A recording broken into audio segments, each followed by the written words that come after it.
This is the front page of AOL, Sunday, March 11th. Here's a front page main item. U.S. soldier kills 16 Afghan civilians. It's the headline, and then under that, officials say a staff sergeant went on a killing spree in Afghanistan Sunday, committing the worst atrocity by U.S. forces during the war. This is what they have the nerve to put on the headline.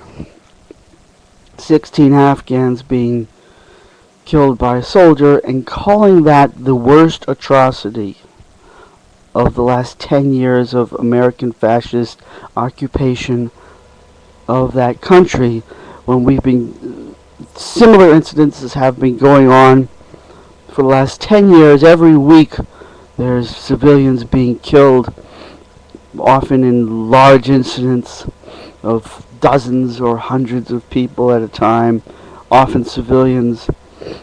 And the fucking AOL News has the nerve to present this as the worst atrocity, so people will read this and say, oh, we've been there for 10 years and nothing worse than this has happened in all that time. This is the worst thing. This is just regrettable, but it's a fluke. Things like this don't happen ordinarily. Things like this happen every week. Now I'm going to go through the article for you a bit.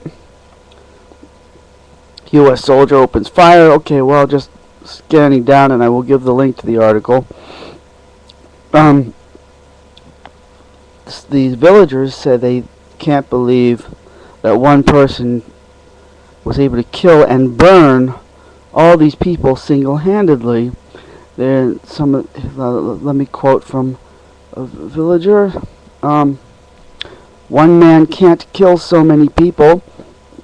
There must have been many people involved, said one woman. If the government says this is just one person's act, we will not accept it. After killing those people, they also burned the bodies. And when you hear the descriptions of killing 16 people and burning them all, the idea that one person by himself could have done all this, it's possible, but it's also a bit questionable. The president of Afghanistan said, this is an assassination and intentional killing of innocent civilians and cannot be forgiven.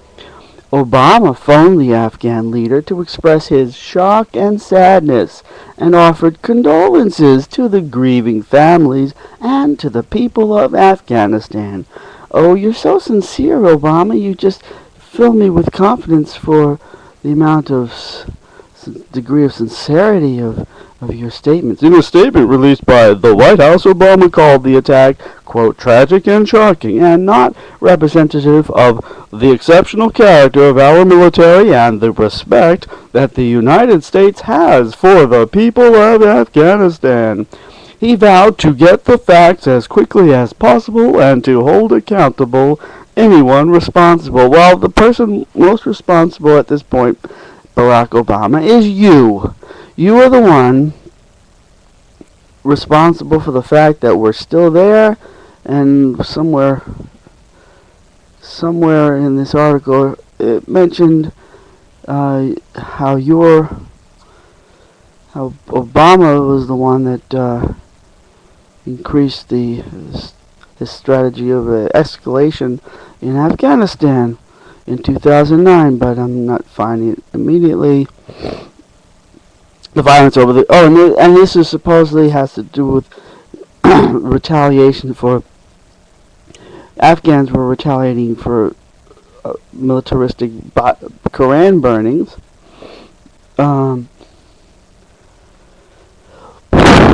Such bullshit. And Barack Obama is full of shit. And he says he's going... Oh yeah, here it is.